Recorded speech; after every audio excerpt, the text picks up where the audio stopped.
Welcome to Innovating Leadership, Co-Creating Our Future. I'm your host, Maureen Metcalf, the founder and CEO of the Innovative Leadership Institute. With me on today's show is Ruchira Chaudhary. Ruchira, please tell our listeners a little bit about yourself. Thank you, Maureen. It's a real pleasure and a delight to be here on your show. I'm very excited about it. I'm going to give you a brief introduction because this can take a very long time. I am somebody who straddles the corporate and the academic world. I've donned many hats. I've been a consultant, a strategy consultant. I specialize in mergers and acquisitions and organization design and leadership. A few years ago, I got into academia, so I teach at several business schools. The University of Chicago, the Booth School of Business, which is also where I studied, the London Business School, NUS and SMU in Singapore, and IMD in Lausanne and in Singapore. And yes, I've also led several industry leadership roles. Oh yes, I'm also an author. I've written a book. It's called Coaching the Secret Code to Uncommon Leadership. And I was very fortunate to have luminaries like Sheryl Sandberg and many, many academics endorse it. Ruchira, given your extensive experience, what prompted you to write a book about coaching and leadership? It's an interesting question. It's been a very eclectic career graph, right? Industry roles, leadership roles in Asia Pacific, Europe, and the US, and of course, consulting. In 2013, I was part of a large financial services organization in Singapore. I used to run the region for them. I found a complete lack of enablement or any kind of value addition to me as an individual. I wasn't growing. That sort of made me think hard about the kind of organizations I didn't want to work in. I found the work culture to be very toxic. And let's just say that I wasn't enjoying working. And at that juncture, the University of Chicago, the Booth School of Business, they called me and said they were looking for an executive coach for their leadership development programs. They just introduced this module in the region. And that made me wonder. My first reaction was, I'm not a coach. I don't even know what coaching is. I'm a hard-nosed strategy consultant. And here I was in this financial services organization. I was running part of strategy for them. What would I know about coaching? Having said that, it was a very appropriate juncture because I was disillusioned with the lack of growth or enablement and a complete vacuum of any kind of coaching. So I decided to make this a bit of an experiment. I'd heard from leaders, from the CEOs that I'd consulted in the past, that I somehow took away the noise. I was able to give them clarity. So between the fabulous folks at U Chicago and me, we embarked on an experiment of sorts where they brought me in to be their resident coach for their accelerated development program, typically senior executives who come in for that program. A week later, I realized I found the whole exercise deeply fulfilling because at the end of the day, coaching really was about helping untangle those big knots in their head. As leaders and as individuals who are so caught up in our day to day lives, when we get somebody who can be that sounding board, who can help us think through the various options, someone who can just be there for us, not someone who guides us, but someone who nudges us, who helps us become a better version of ourselves, that's what good coaching does. And I found it a deeply fulfilling experience. And so, a very long winded answer to your question. That's how I got into coaching. I'm curious because you and I have some similarities in our backgrounds. Traditional coaching is more inquiry, and yet you're a strategy consultant. So you find yourself in rooms with people who actually don't know the answer, and you do. Again, typical coaching, at least through some coaching schools, is you have all the answers inside of you. When it comes to strategy, you don't. There's a whole body of work to do that. How do you approach coaching given your background? Maureen, I think it's a fabulous question. And the answer is it's not perfect. Being a strategy consultant, being a senior leader in across industries, there is the urge to offer the solution. It's also how we've been brought up. As managers, we're conditioned to solve people's problems for them. When people tell you about their lives, our first reaction is we want to try and help them. Coaching, as you know, is very contrarian to that approach. Coaching is about helping people find their own answers. It's about giving more power to the question than the answer. It's about asking open ended questions that help people think for themselves. It's about giving them the clarity, but also the confidence and the self awareness or consciousness to move forward. So, yes, it's been a struggle for me because having been a strategy consultant, having been an M&A consultant, I'm often in situations where one part of me wants to help bring them close to the solution. But I also know that's my solution, not theirs. And coaching is all about helping people find their own path. It's their answer, it's their solution. And unless they own it, they'll never make it work. It's an interesting intersection of skills. So, how did you either unlearn or manage your own desire to jump in and help? Because that's really tough as a highly effective leader to not just solve stuff. As you rightly said, the key word there is unlearn. In fact, when I coach a lot of senior leaders, I tell them coaching is not really about learning new skills. At so many levels, it's about unlearning. It's about letting go of your old beliefs. It's about understanding that my playbook or what made me successful will not make somebody else successful. What made me that fabulous leader isn't necessarily going to work with somebody who now works with me, works for me, is in my team. And that's how I encourage them to be those leader coaches, right? Leaders or managers that don many hats, coaches, managers, teachers at certain times. And that's what I try to emulate, to be a leader coach that can make the shift between occasionally nudging, sometimes supporting, being that sounding board, but just refraining from telling them what to do. So I guess the key to this is you ask, you don't tell. It was hard work for me, but I found the power in being that sounding board, that individual who helped somebody become a better version of themselves. And I saw that transformation, I saw that transition for so many leaders. Even now, I have folks I've coached. They call me from different parts of the world and they tell me about their trials and tribulations, but also their successes. And I think it's a deeply fulfilling experience for a coach, as you probably know. And I think we get better every time. So you're advocating not just for professional coaches, but also for leaders to become coaches. Can you talk a little bit about the balance between sometimes I lead, sometimes I manage, sometimes I coach, and that combination of activities in the world we currently inhabit is really crucial to leadership success? In fact, the book that we alluded to briefly, Coaching the Secret Code to Uncommon Leadership, that's what it's all about. It's about the leader as coach. The book describes how coaching is that secret sauce that makes a leader successful. And these uncommon leaders are those that enable others, that empower others, that take others along in the journey. And as I said earlier, they ask, they don't tell. I think increasingly, this whole notion of coaching being a distinct skill set from leadership has to change. Because let's face it, you cannot be a good manager or a good leader without being a good coach. The world today is so complex, so complicated, so networked that you can't simply have all the answers, right? You have to take others along in the journey. You have to solicit diverse points of view. The pandemic has shown us that as well, right? A good leader is a coach that constantly seeks opinions, that asks people, that shines a light on others, that empowers and engages others. That's what good coaching is. And I'm very passionate about the topic, the leader as coach. And hence, a lot of my literature, a lot of the writing, a lot of the chapters in the book are really devoted to how you can really up the ante on being that leader that elevates others. Our frameworks overlap significantly, which is probably why we're talking today.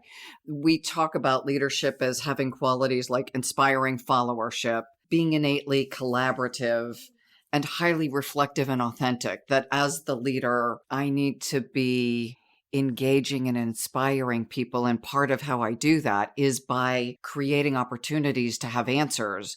Because as you've brilliantly said, leaders now don't have the answers. We don't have all the answers. We have some of the answers, but it's one piece in a larger puzzle, and engaging people in a way that they feel valued and still appreciate my role as the leader. So it's not that I'm abdicating. And I think some people struggle to calibrate the amount of how much do I ask? How much do I tell to fulfill my role as leader? Because we've also seen people just abdicate, and that's ineffective also. And that's traditionally what we've seen, right? We saw the evolution from the command and control style to a more inclusive way of leading, to more increasingly what we call the empathetic leadership. But I think it's hard to find the perfect balance between enabling, empowering, but also being directive when you need to be, right? Managing and appraising, but also being collaborating and guiding. So you have to be the teacher, sometimes you have to be the sounding board, but you're also the individual who's often appraising and taking decisions on your colleagues or your team members' career. So it's a fine balance. To be completely candid, I don't think we were ever taught to coach, right? The way we've sort of evolved as managers or as leaders, we were always told it's about providing answers, it's about telling people what to do. A lot of us who've been successful in our careers assume that what made us successful in the past will work for everybody else. But we know that that reality has changed. The understanding that everybody has to chalk or find their own path has to really evolve into a style of leadership where you take others along in the journey, where you collaborate when you need to be, where you guide them when you need to be, but where you're also directive and where you're also prescriptive when it needs to be. It's a really interesting point because back to the learning, unlearning, I'm learning now coaching skills. I'm unlearning at least the habit in my own self that I need to have the answers and building the muscles to collaborate. And the idea that as I'm learning this, I'm also going to get it slightly wrong, Yep. which feels bad for someone at a certain level who is accustomed to being effective and whatever word you put to it, right, successful. I think the narrative around leadership also changed significantly, right? It was always about the financials. And then in the late 1990s, I think, the balanced scorecard came about.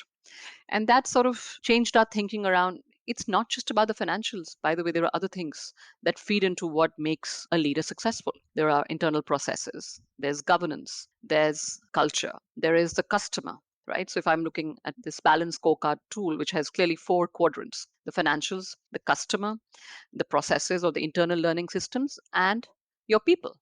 And there has been increasingly this acknowledgement that at the heart of everything you do, it is really your people. They make the difference between good and fantastic. And nurturing these people, building them, giving them the right opportunities to grow and flourish is also what makes a leader successful. And frankly, it's not the job of human resources, and it's not just about hiring external coaches like Maureen and Ruchira. Understanding and assimilating that building the next line of leaders is your responsibility as a leader and your responsibility alone. When that sort of acknowledgement takes home, that's when you produce organizations that churn out leaders at every level. We call this a coaching culture or a culture that constantly regenerates the next line of leadership.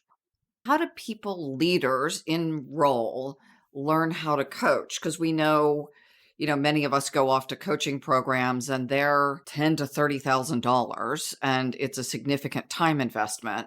And many organizations rightfully aren't going to send all their leaders through those kinds of programs. How do people in role at a mid-level position learn these skills? You said it quite well. No, we aren't going to send everybody to these coaching programs. And even if we do, what is a guarantee that they will magically morph into these fabulous leader coaches, right? We go for training programs, and often that doesn't translate into anything at all. I think organizations, if you're looking at it from a corporate organization's perspective, organizations that truly want to build a culture of coaching, where they want leaders to coach other leaders at every level in the organization, regardless of their role or the size of their teams, they need to think about coaching differently. Yes, it's great to give coaching skills across the board. But I think at the core of that is helping people understand why they need to coach or what coaching does for those that they coach, but also what coaching does for them, right? And I've often struggled with it because as a leader coach, when you coach somebody, you can focus more on your strategic cares. It's not just about leaving behind a legacy, which is great. It's also about you. When you coach and make somebody more capable, somebody more confident than they were in the past, you have the ability to focus on so much more than you did in the past. So let's go back to what you said. Yes, training is great, but it's also about helping them understand the rationale for why coaching is important. And unless these leaders buy into it, they frankly aren't going to come back from this coaching program and change the world. And then organizations that have succeeded in building these, lasting coaching cultures, they do a few things right. As a good academic, I always put together models, and I borrowed this actually from strategy. It's called the ARC model, right? The Noah's Ark. The A stands for the architecture of the organization. The R is for the routines, and the C is for the culture. I'm going to explain this. I'll unpack this thought a bit. Architecture is all about the formal systems in your organizations: how you hire people, how you promote them, how you celebrate them. So, if you truly are serious about building an organization where you want people to enable each other, to build each other, then you have to look for not just the experiences or skill sets, but you have to focus on the attitudes. You have to hire people that will blend into your organization culture, but those that will also believe in this business of coaching and enabling and empowering others. So it's all about attitudes. So don't hire for pedigree, right? But hire for potential. Do they have it in them to be these wonderful leaders that can take others along in the journey? When you promote people, don't focus on just the financials, as we've talked before. Focus on what else have they done to build the next line of leaders. Is it documented? Is it formalized in their performance management system? So that's just one way of doing it. So that's the architecture piece, and this is not an exhaustive list. The routines are really how we interact with each other day to day. Our systems, whether they're formal or informal, how we meet each other in the corridors. Is it a culture where it's okay to give feedback and receive feedback? That's also what makes an enabling organization. And the last piece is C, culture. That's a bit we talk about a lot more frequently. If we truly want to infuse or weave in coaching into the very fabric of our organization culture, we need to celebrate these individuals who build others, right? We need to constantly talk about them. We need to talk about these success stories. Satya Nadella did a fabulous job. If you read Hit Refresh, and I've quoted him extensively, interviewed him, he talks about how he took a completely broken Microsoft and recalibrated that organization. But he started by listening to people. And the best leaders, the best leader coaches are also role models. They will walk the talk. And that's also coaching. Coaching is not just a formal conversation once a quarter across in a conference room, right? Coaching is everything that you do. It's when you bump into somebody in the grocery store, when you're stuck in a traffic jam with somebody in a cab, those moments that you snatch to talk to people, to help understand how they did in their day, get some real time feedback, or give them some real time feedback. That's also coaching. When you shine the light on them, when you give them projects that they wouldn't have otherwise got access to, or when your boss's boss is in town and you give them the opportunity to interact with that individual, that's also coaching. And I think that's what these organizations do right. They start with the formal systems, they also weave that into the informal systems, into the routines in the culture. And that's what makes, in my mind, enabling organizations or coaching cultures. I appreciate that you're sharing the frameworks. We do something similar. We use different words, but very consistent in that if you want people to change, the organization has to change as well to reinforce the new behavior. Because for many of us, we've been doing the old thing for decades. And it is unlikely that we will just start doing something new because we went off to a program, no matter how good the program is. I'm still most comfortable as a leader having an answer when someone asks me. True. I've been coaching for years and I still want to answer questions when someone asks. HPR has done a study, and you must have seen that. And they typically ask leaders, do you think of yourself as a good coach? And almost everybody will say they are. And it's not always malintent. You realize when they think they're coaching, they're telling people what to do. It's our understanding of the term coaching, because we are most comfortable helping people find the path. We are most comfortable giving people answers because that's what we were taught. That's what makes good managers. That's what makes bright students and business schools and schools and colleges, right? The smartest kid in class was the one that had all the answers, not the one who was asking all the questions. And then when we get to these leadership levels, at the executive levels, suddenly we're now told you have to coach, and coaching is all about asking questions. So it doesn't come naturally to a lot of people. It's hard work, let's face it. It's hard work when you don't know the answers yourself. It feels fuzzy, it feels amorphous, and sometimes it feels like it has no beginning and no end. Sometimes you can't see tangible results overnight. And that's what we're used to as leaders. When it doesn't translate into numbers, it's uncomfortable. It's even harder when you do have the answer and you have to ask questions. True. Do you want to tell a story about a coaching success? Yeah. The books about uncommon leadership. And in my mind, these uncommon leaders are also fantastic coaches, right? They understand that when they build their empires or make billions in revenues, it's not just about that. It's also about taking people along in the journey. And while they build their empires, they also build these people. And at the core of all of this is coaching. And the way I define coaching, if you go to Google, I think it's now 800,000 hits or whatever. But it's a definition I took and I've used it a lot. It's the act of maximizing someone's current performance, but most importantly, future potential through a series of self enabling and non directive conversations or interactions. That, to my mind, is coaching. And as I said earlier, it comes in many shapes and forms. It's not just a conversation, it's all that you do to take someone along in the journey, to shine the light on them, to make them better than they are today, right? And That's really all about coaching. And I was very fortunate to have Sheryl Sandberg. Sheryl's endorsed my book, and she was fabulous. I mean, yes, she does a lot for the female community with lean in, etc. But to me, the sign of an uncommon leader is one who's also accessible. And I have found her to be very accessible, very open. In fact, when she joined Facebook, now Meta, apparently she went to the desk of every employee. They had about 1,000 or so, and introduced herself and said, "Hey, I'm Cheryl. I've come on board. I'd love to get to know you better." And it's a very simple act. It's not traditional coaching as we define it, but it forms a bond. And one of the key traits of being that good leader coach is also being authentic. It's also about forging genuine relationships. And that's what she did. That's a simple example.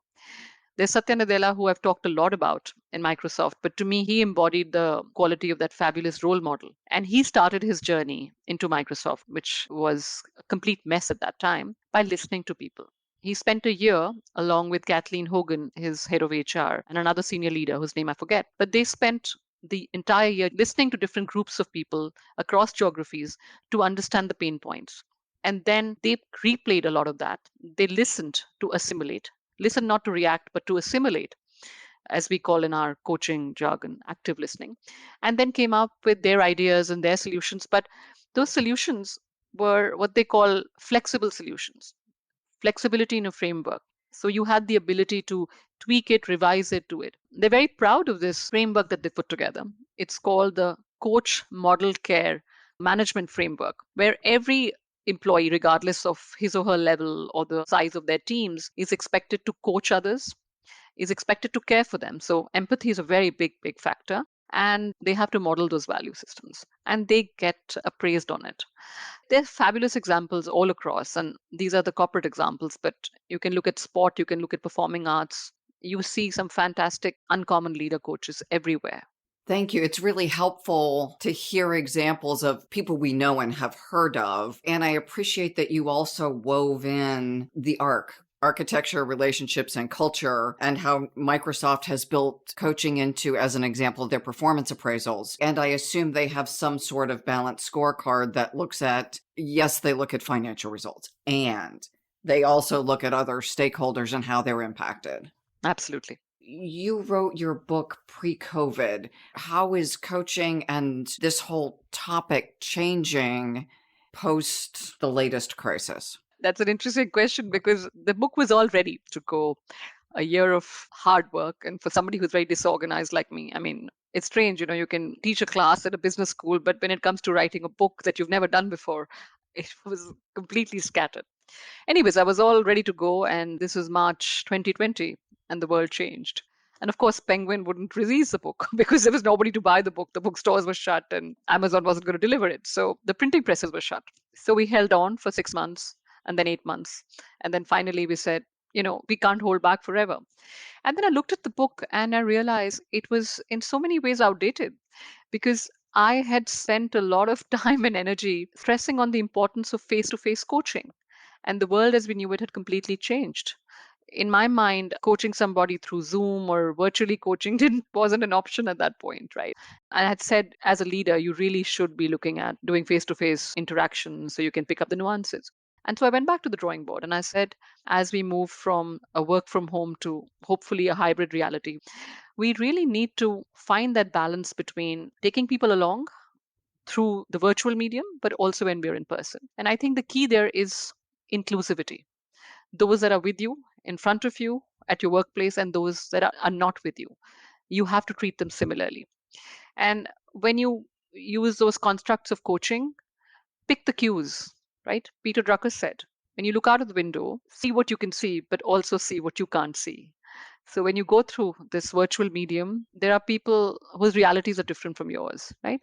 They say we're not in the same boat, but we're in the same storm. Some of us have patchy internet connections, dim lighting, wailing babies, and barking dogs. And some of us have the luxury of space, etc. So, as I say, you could have a dream liner, a luxury liner, or somebody could be in a canoe or just fighting for their life in a lifeboat. We need to figure that out. And as a leader, you have to be empathetic, but you also have to be sensitive to that reality. You're doing a virtual team meeting, pick up that cue. When someone's not 100% or someone's not speaking up, you choose your medium. whether it's WhatsApp or a text message, touch base. That's also coaching. Find out what's going on behind the scenes. So don't dismiss it. What you see is often not the reality in a virtual medium. Find that balance and pick your medium. Be sensitive to people's needs. And I keep saying, don't let people slack off, right? We have to deliver the results, but cut them some slack. Find that balance. We're going back to that. Cut them some slack without slacking off. Send out the right signals, be the right role models. That's what the pandemic taught me.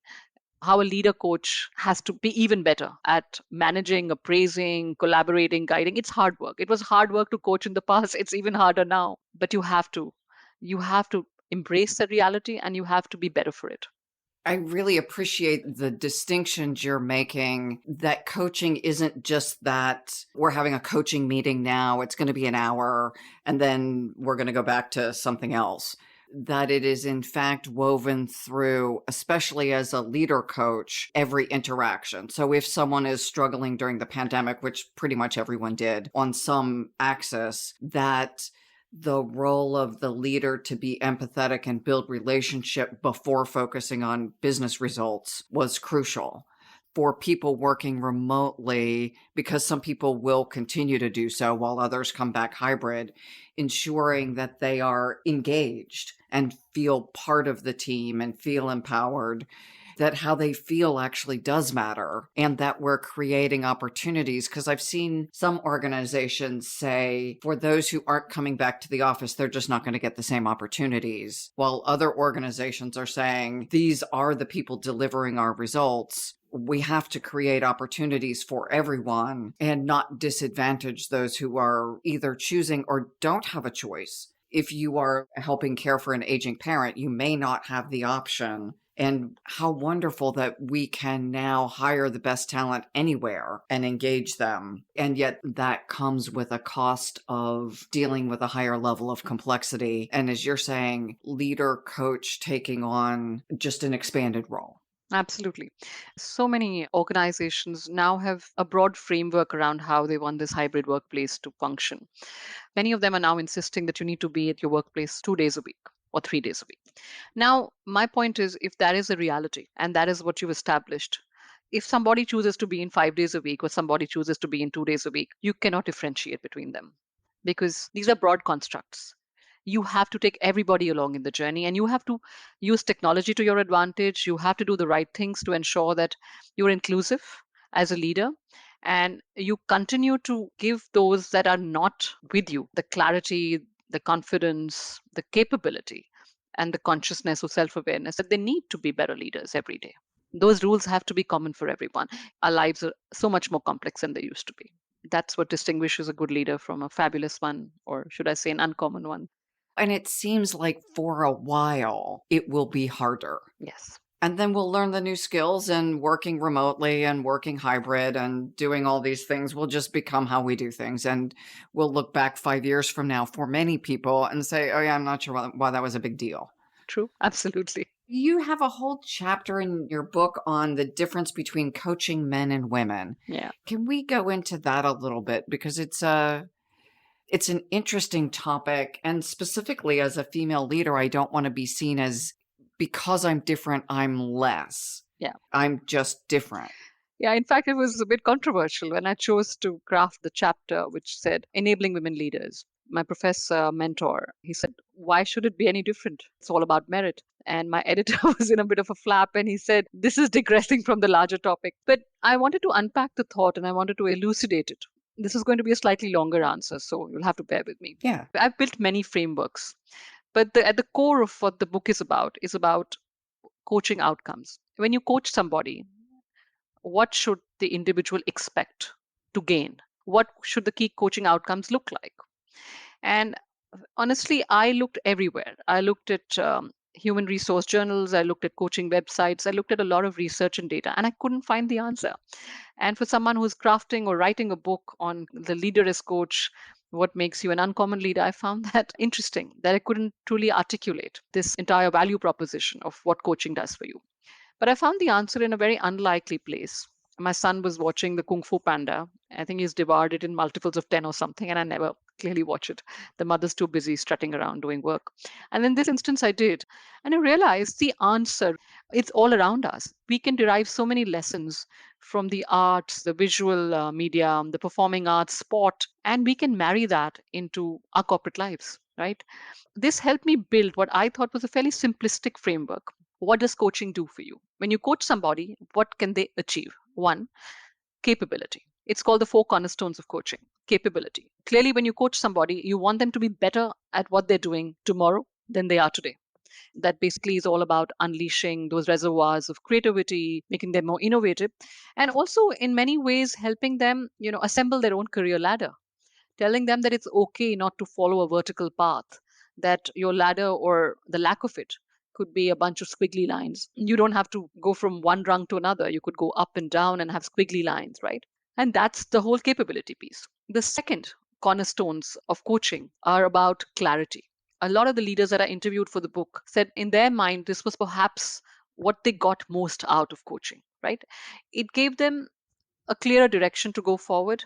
Coaching helps you untangle those big knots in somebody's head.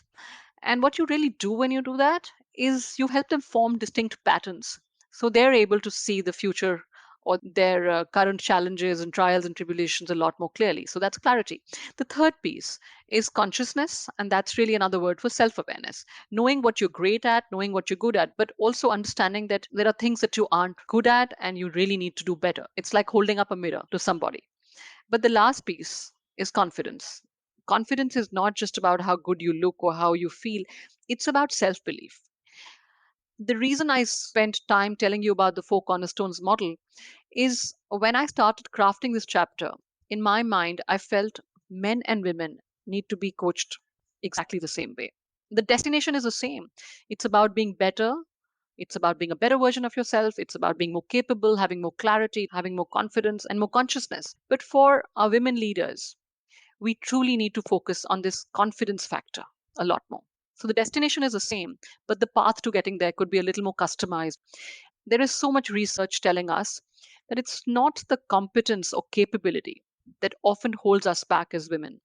It's our belief in our own abilities, it's our confidence. And I don't know of anybody, regardless of how successful they are, who hasn't had a moment where they've doubted themselves, where they felt this new role that's come my way, it's been a pure accident. I'm this imposter and I'll be outed at any minute. Or I don't know anyone who hasn't been plagued by guilt when they have a fabulous break, but the first thought is, what about my child? And will I upset my spouse's career? It's really never about, I got this because I deserved it, because I'm capable. And that's how we've unfortunately been raised to believe. It's about nature versus nurture, and it really isn't about nature. It's really us and our quest to be perfect or nearly perfect that often brings us down. And I think a good leader coach can truly change that narrative. You can help your women leaders, enable them, help them believe in their capabilities, help them believe that they have it in them to forge ahead, to go further. And that's why this chapter truly just goes deep into the confidence factor and bridging that confidence gap. And I've also talked a lot about, some of the other facets of what holds us back as women leaders. I really like focusing on the confidence because there is a lot of data that says we don't even try. Yeah. We don't even try. Yeah. As women until we have a level of confidence that on average the same man would not require that level of confidence before they tried the same activity. You're referring to the famous HP study, the Hewlett Packard study. I think it's been a long time. I mean, it was done ages ago, but it holds true even today. They were trying to get more women into senior roles in the organization, and they'd advertised for this role. And when they dissected the data, they realized women applied for these roles only when they were 100% prepared, as in they checked every box on the role profile. But men, interestingly, even if they met 60% of the criteria, had applied for that job. And that was a window or a parable into the world of how men and women react to promotions or, it's really not about capability. It's about confidence in this case. You feel you can do it. So, what's the worst thing that can happen to you? You'll get rejected. But no, for a lot of women, they won't raise their hand unless they believe they're completely prepared, 100% or 99% at least. So it sounds like you are advocating that we still need the same capabilities. We still need those four cornerstones: clarity, capability, consciousness, and of course, confidence. It's true for everybody. But all I say to our leader coaches is for the women leaders, really focus on the confidence factor. Because we know that the research is telling us it's not our capability, it's not our competence that holds us back. It's often our confidence. I'm always curious how people frame the distinctions between men and women. And so this was very helpful. My pleasure. In your book, you talk a little bit about the distinction between mentoring and coaching. And I think this is a really important distinction. Can you share a little bit with our listeners about what it is and why it matters? It's a great question, Maureen. And to be completely candid with you, until I started researching for the book, I've used the term interchangeably myself. Having said that, I think mentors and coaches, they both have a very important part to play in our lives. And I encourage everybody to have both. But having said that, it's also important to know the distinction between the two. They're not the same, right? Let's simplify this a bit. Mentors is a term that we use a lot more frequently. We talk about somebody who's mentored us through our career journey. And these people are typically, they could be ex clients, ex bosses, they could be family friends. It evokes images of somebody who's been there and done it, is a lot more experienced, typically older. At the core of what they do is give us advice. It's prescriptive in nature, right? These are people who truly believe in us, they believe in our potential, and they want to make us shine brighter. We trust them and we go and we seek their guidance, right? But the difference between the mentor and the coach is a mentor will tell you what to do, a coach will ask you. A mentor is someone who's watching perhaps your life's journey from the balcony, right? This relationship can carry on for a long, long time. As I said earlier, could be a family friend, could be an ex boss, could be an ex client. They want the best for you. A coach, on the other hand, is someone who's with you on the dance floor. He or she is not watching you from the balcony. They're with you in your current ecosystem. They roll up their sleeves, they get their hands dirty, they work with you in the trenches, they give you real time feedback. They don't tell you what to do. They ask you powerful questions. They help you find your own path, right? And these relationships could be short term, it could be as short as your current role, but they are truly part of your current work ecosystem, constantly edging you, making you a better version of yourself by asking you open ended, powerful questions to help you become better than you are today. As an extension of that, there were times it makes sense to have an internal coach. There were times it makes sense to have an external coach. And I realize in some organizations, an external coach means you've made it, you're successful, and we're investing in you. Yeah. In other organizations, it means you're broken, that we had to get you a coach because you're Yeah. unable to function without one. And so, irrespective of those distinctions, when is it helpful to get an external coach? I love the question. In fact, I've devoted an entire chapter to it. A lot of people would ask me questions like, you talk about leader as coach. Does that mean you never need an external coach? How are you going to make a living? So it's quite funny. I guess my take on that is think about your external coach as someone who complements the job of the the leader who has to coach. You wake up in the morning and you have to have your outfit completely starched and ironed. And that's what you do as a leader. You make sure that everybody's outfits around you are starched and ironed. But if there's a really stubborn wrinkle, right? Maybe that's the time when you can seek the assistance of an external coach. And when I mean by a stubborn wrinkle, I don't mean it's a behavioral challenge. I'm saying maybe there's an organizational challenge. Maybe it's the time you're going through an upheaval, you're going through an M&A, you're going through change in leadership, you're going through change in business strategy. At times like this, it's great to get the support of somebody who's unbiased, who's not part of your current organization, and they can bring in some fantastic best practices and they can help be that sounding board to your colleagues, to those that work for you in your team. But at the heart of finding that balance between internal coaching and external coaching is to be very clear about why you're bringing in an external coach, the reason for bringing in the coach, and when you bring in the coach, right? And not everybody down the line can have an external coach. Bring in the coach at the right juncture when there are changes in the organization. Bring in coaches when your leaders are transitioning. to bigger, better things. Bringing the coaches to coach your coaches, right? So think about when you bring them in and be very thoughtful about the process. But do remember, as leader, as a manager, you will always have to coach. That is what you do, right? Coaching is what you always do. It's part of that job definition. It's what makes you successful. At different junctures in the life cycle of the organization, please tag team with these external coaches, but be very thoughtful about when, what, and how.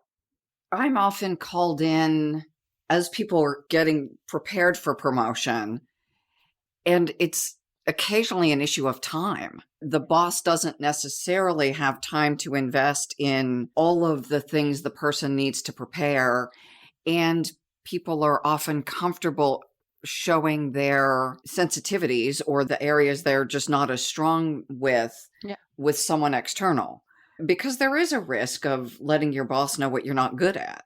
In some organizations, that's a really bad idea, depending on who the person is, that then it is held against you. Because this is also, as you said earlier, with boss as coach, this is the person who evaluates my performance, they recommend promotion. And as a female, and I'm already a little sensitive about, am I good enough? My confidence is an issue. So do I want to share with my boss all of those areas where I'm just a little sensitive? So it may be one, more effective from a time perspective, but two, more effective from a confidence. And as an external coach, I think one of the things both you and I do is we've got experience across a range of organizations. So someone who's worked in one organization most of their career may not have perspective about how they compare. What was different between Medtronic and AIG and whomever else? They're different organizations, and helping people calibrate seems like it's an important part of my role.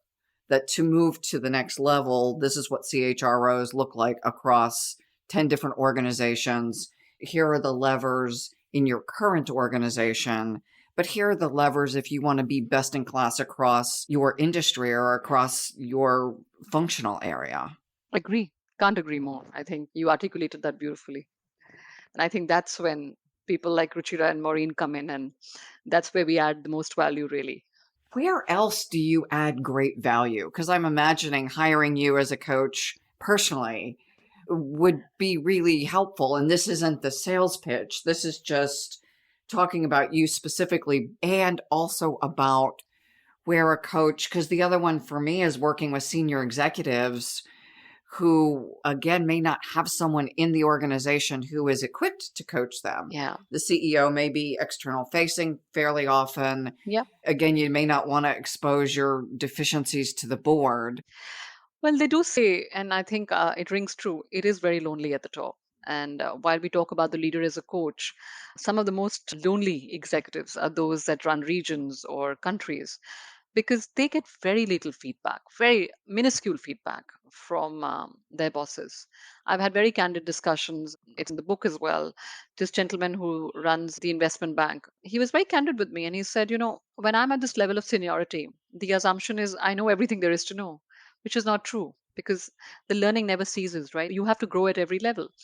And when you do meet your manager, your boss, who's a global lead in his case, they talk about work pressures, they talk about people, they talk about the business, they talk about pivoting the strategy.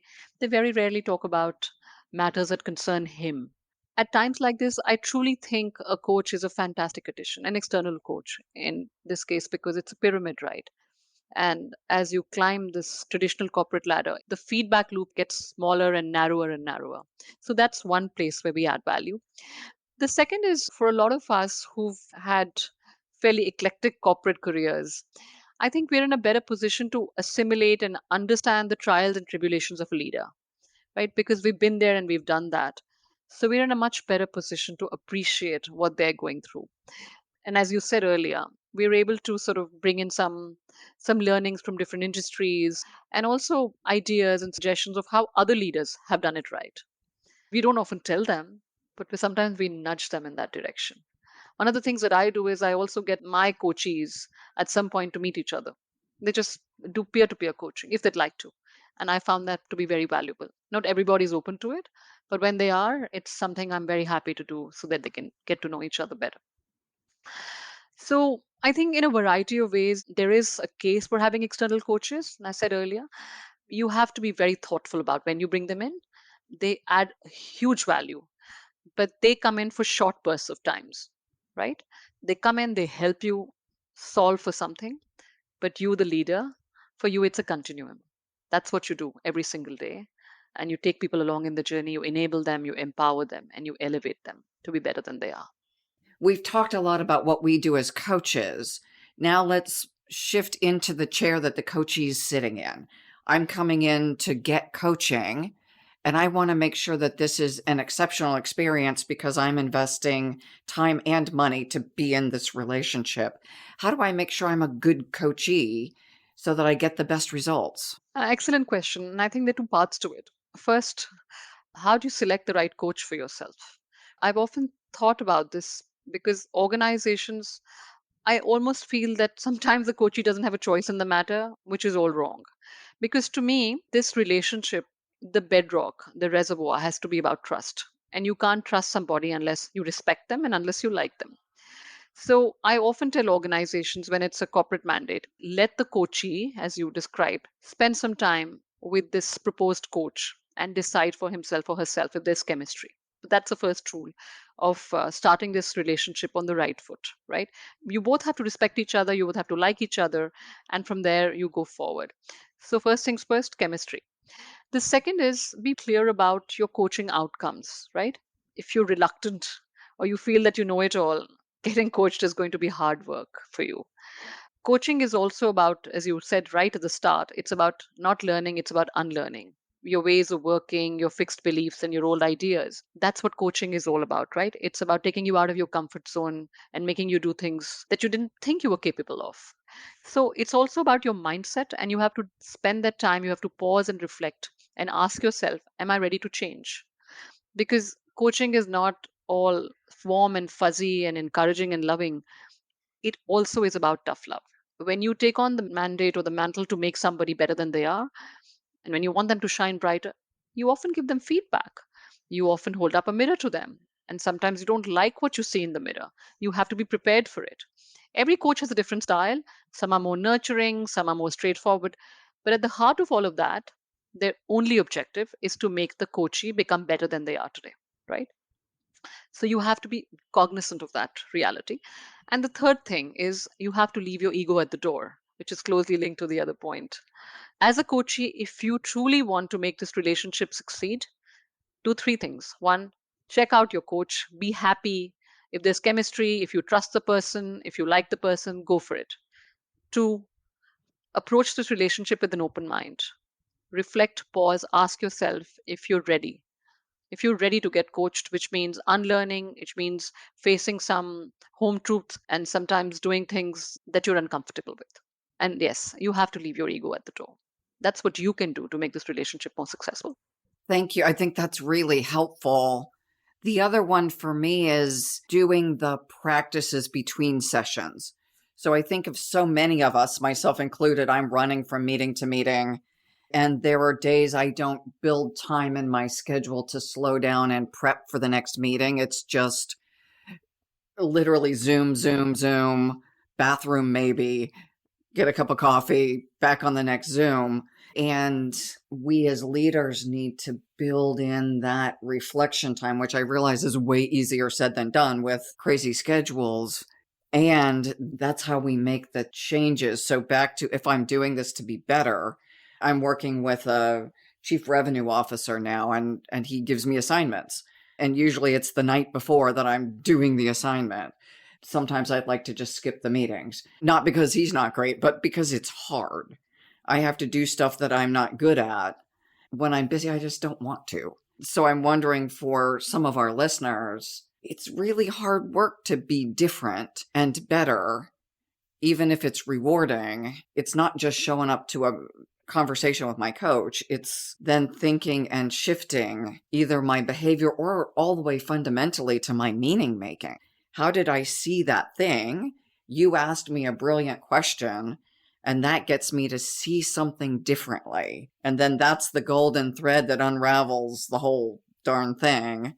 And then I'm stuck thinking about like, oh, I do that wrong and I do that wrong, or suboptimally. And how do I then put myself back together in a way that is more effective? So how do you support a client who's just unraveled themselves because of your brilliant question? It's not as simple as that. I think it's a very layered answer. But I think at the core of this is helping them appreciate that the results of their coaching will not be visible tomorrow or the day after or in the next week.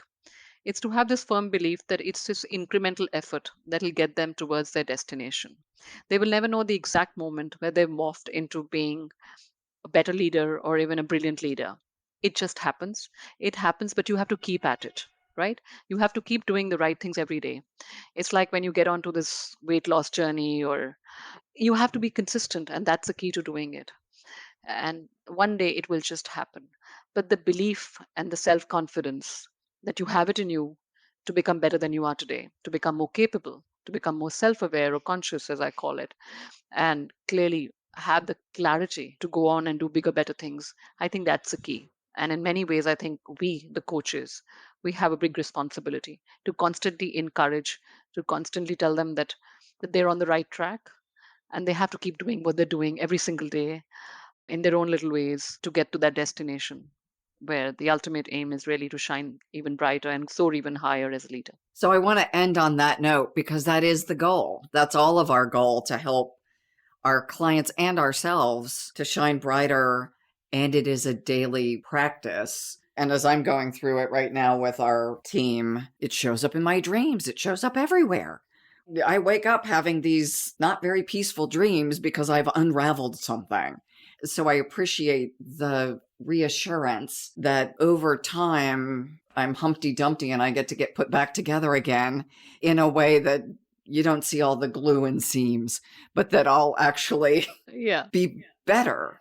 So, Ruchira, where would people learn more about you? I realize your book is likely for sale through all the standard distribution channels, but tell our listeners a little bit more. It's available on Amazon. I have a website, ruchirachaudhary.com, that they can visit.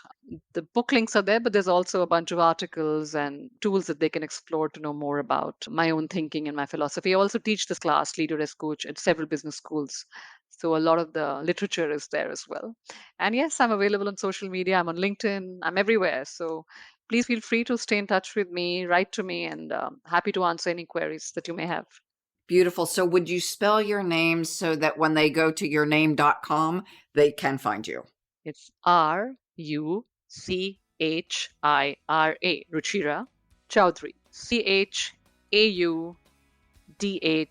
Chaudhary, ruchirachaudhary.com. If you write Ruchira and Google me, I promise you'll get many hits. Okay. Thank you so much. Cheers. Thank you very much. And I want to thank W. Bex for being our sponsor for this show, and to our listeners. I know that you are busy and your contributions so matter in the world right now. Thank you for taking your precious time to engage with both of us.